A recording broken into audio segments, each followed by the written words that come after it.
Balanced well-being begins with sleep, and our award-winning Doze and Dream formula was created with this in mind. This blend of adaptogens and herbs promotes a well-rested body and mind. I have combined reishi and ashwagandha with chamomile, passion flower, nutmeg, and sea greens. These herbs work synergistically to help you drift off and wake up feeling refreshed. Consistency is key when it comes to adaptogens, so make Doze and Dream part of your evening ritual to nurture good sleep habits and support restorative sleep.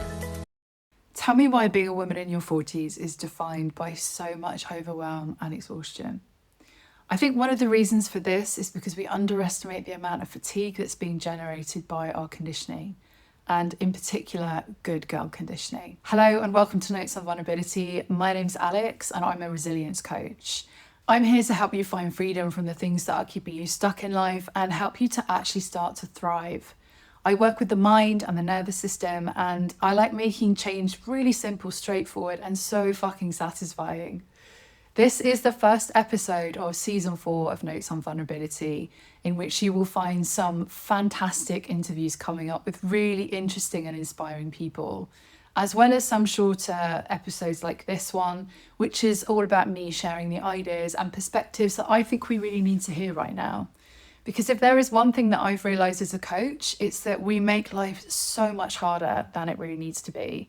And if you are a woman in your 40s and you're dealing with all of the shit that comes with that, then making your life harder just because of how you think is really not what we need to be doing right now. So, good girl conditioning. It's getting a lot of airtime right now, and I think that's making it seem like it's a recent thing. But it's actually not new. In fact, I'd say it's as old as time. I mean, can you think of a time in history when women weren't raised to be agreeable, nice, inoffensive? We've always been taught to keep the peace, to be pretty and kind and never difficult, never disagreeable, never angry. But I think there comes a time when you get into your 40s as a woman when this starts to feel like a real self-betrayal. I mean, objectively, it always has been a betrayal.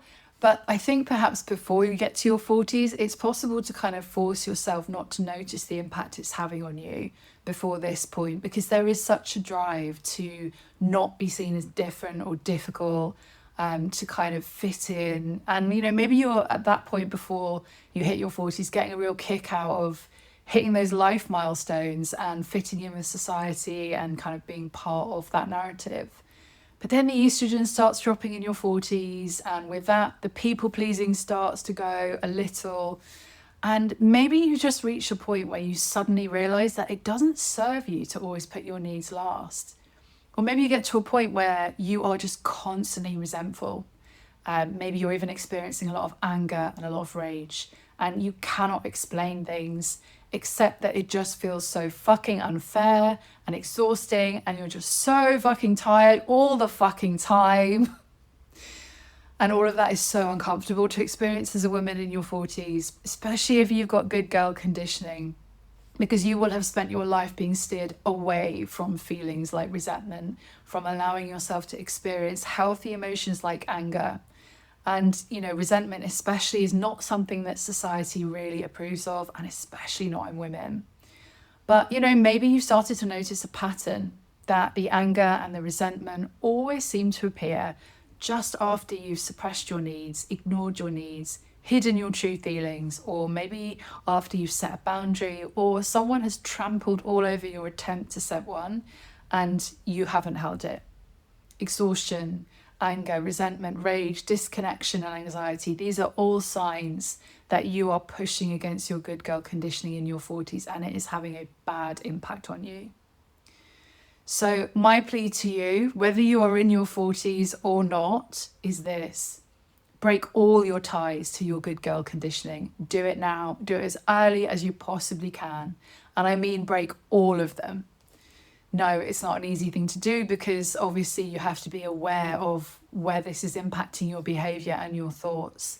And the whole point of conditioning, like good girl conditioning, is that you follow it without really having much awareness that it is just conditioning. But anytime you are keeping the peace, suppressing your feelings, not saying what you really feel, or shrinking or hiding or rejecting parts of yourself in order to be liked and accepted by others, that is the territory you're in. Good girl conditioning is showing up in that moment. That is what's generating the hard emotions. It's the self-betrayal, the prioritizing of others, the pretending you have no needs, the not allowing yourself to be anything but nice. It's so important to break this, because when you stop performing for the validation of being palatable or to keep the peace, you will stop betraying yourself. And instead of all that energy going into all that suppression, you can start pouring it into you, into your growth, into your ability to really thrive at life. When you embrace the discomfort of what if I'm not liked? What if I'm, not attractive anymore? What if I don't fit in?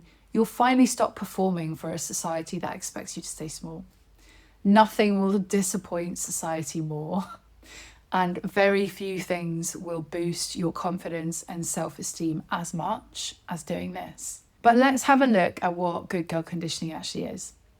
So it's essentially a deeply ingrained behavior pattern where women are taught to be compliant and helpful, and to earn approval to avoid conflict, often at the cost of our own needs.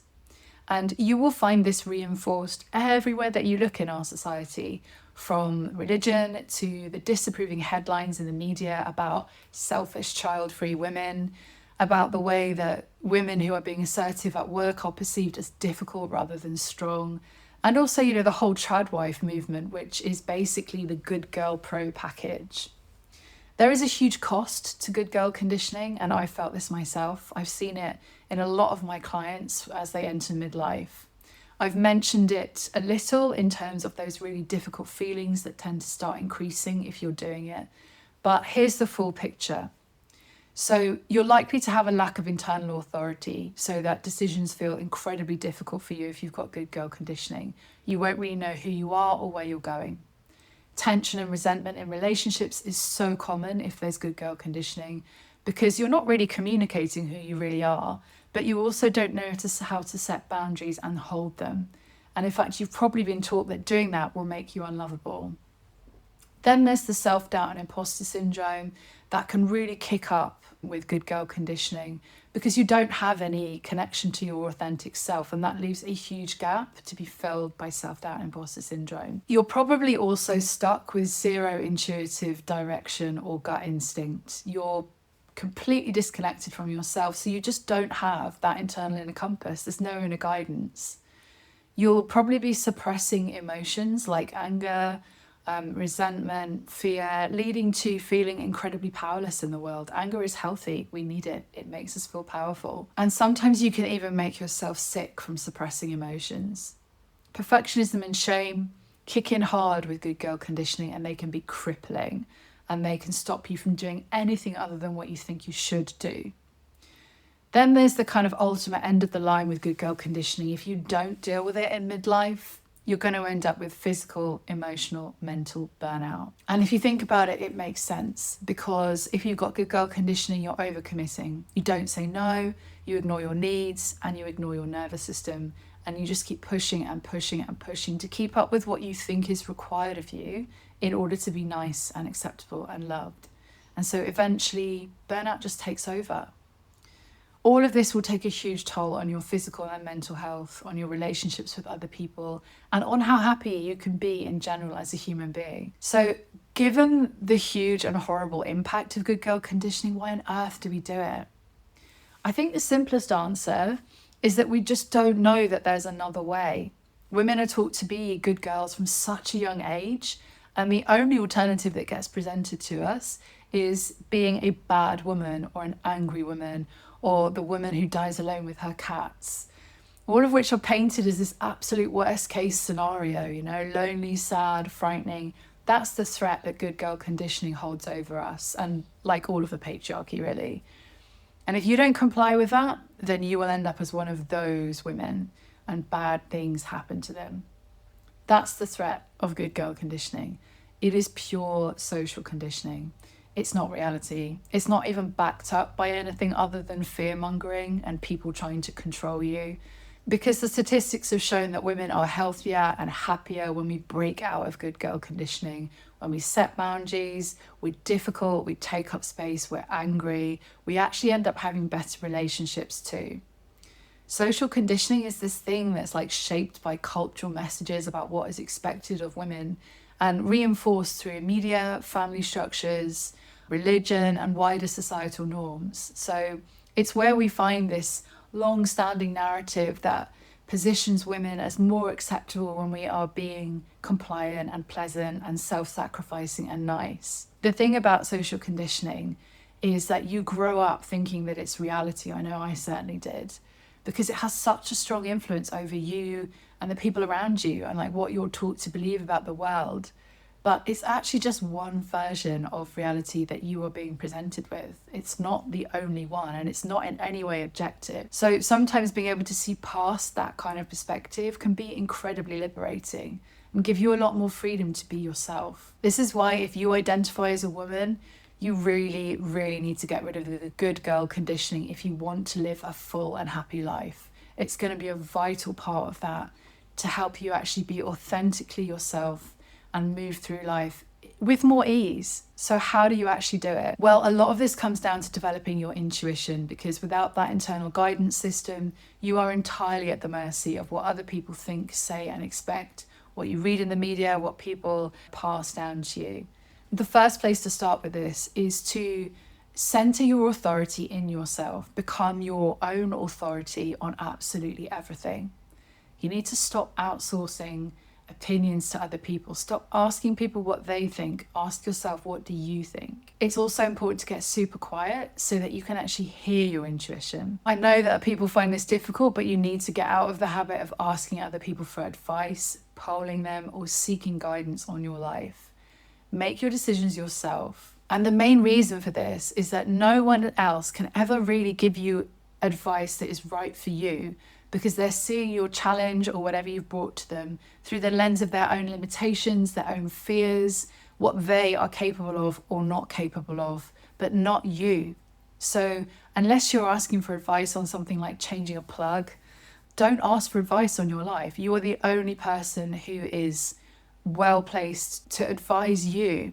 And every time that you ask for advice from someone else, every time you poll people on what you should do about a certain decision, you give away your authority and you comply with your good girl conditioning. Something else that's a big part of this is being prepared to have different opinions to the people around you.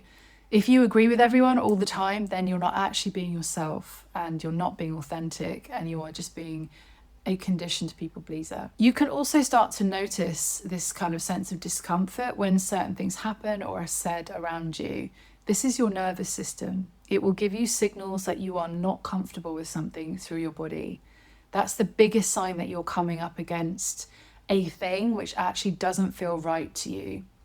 It's also probably the thing you are most likely to try and ignore and override. But start listening to it. Start listening to your nervous system and those signals from it, the tightening in your chest. If you start listening more to this, you will begin to feel your internal authority growing much more. Another big part of getting rid of the good girl conditioning is just becoming your authentic self. You'll know that you're doing this because when you are authentic, it feels like ease. You are moving through life without having to cover up or hide or reject any parts, even the parts of you don't really like about yourself. You don't feel the need to hide them. There's a simple way to find out whether you have an authentic connection to yourself, and that is just to answer the question, who are you? So the caveat here is that you cannot answer this question with any of the roles that you play in life, so parent, partner, sibling, etc., or with any of your demographic information like age, where you live, or with your job title. So what else is there? Can you answer that question? If you can't, then it's likely that you have been so hollowed out by the focus on pleasing other people, reading people's minds, on other people's needs, that good girl conditioning has just created a void where your authentic self should be. That means that you'd really benefit from connecting to yourself, learning about who you are, what you love, what you don't like, and giving yourself the chance to tap into the power of being you. And finally, you knew this was coming. You have to start saying no if you want to move away from good girl conditioning. So you need to start letting people dislike you. You need to stop seeking to be understood by everybody. This is the process of bringing your attention back into you, which begins with kind of intuition and authority and is reinforced by boundaries, by saying no, by no longer fearing being disliked. This is where the real discomfort will kick in for sure, because you are going to have to face probably some of your biggest fears being triggered by stepping outside good girl conditioning. For example, the fear of rejection because of something you've said or done, of being different, of not being nice. But that discomfort is temporary. You'll get used to it and you will eventually stop feeling it. And boundaries are vital if you want to avoid burning out in midlife through good girl conditioning. Good girls don't have boundaries because they don't have needs. They always say yes, they are compliant, they are always available, they are always agreeable. So you need to start saying no if you don't want to be a good girl. Think deeply about your needs, your desires, your goals, and prioritize them above everything else. Yes, you will feel selfish and you will feel difficult and you will probably be full of fear of being seen as an unlovable person at first. But trust me, the people who love you and respect you will expect you to have boundaries. The only people who ever object when you start setting boundaries are the people who benefit from you not having any. The last thing I want to say on this is that stepping into the discomfort that exists outside your comfort zone is hard. I'm not saying it's easy, but it's only uncomfortable because it's new, it's different, it's unfamiliar. Our brains and nervous systems love repetition.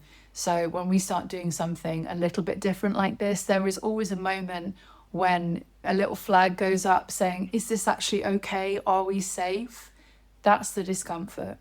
You will experience the discomfort if you start to say no, if you start setting and holding boundaries, if you answer back, if you take up space, if you assert yourself, if you disagree. But you're not experiencing the discomfort because you're doing anything wrong. It's literally because it's unfamiliar, it's new territory, it's outside your comfort zone. Because society has this good girl prison we are all trapped in, stepping out of it means leaning into the idea of being a difficult woman, of being an angry, audacious, arrogant, pushy woman, and all of the other terms that get kind of thrown at us if we aren't just being quiet and nice. Just remember that your version of difficult or angry is being distorted by your good girl conditioning, and that will make it seem way bigger and much worse than it actually is. And if it was someone else doing that behavior, for example, a man, it may just be seen as someone being strong or assertive. Giving yourself permission to be difficult and angry and all of those things can feel quite revolutionary. What you're actually doing is allowing yourself to be a fully rounded human being instead of a two-dimensional people pleaser. And it's going to mean that you don't burn out in midlife, which, you know, midlife is the time of highest risk for burnout for women. So it's really important to make sure that you don't do it through this kind of process of conditioning. If you would like to find out more about me or about building resilience in midlife or any other time, you can come and find me on Instagram at Alex Resilience Coach or online at shore-coaching.com. And don't forget to come back for the guest episodes, which are coming up soon and are the most incredible stories of resilience, courage, and being human.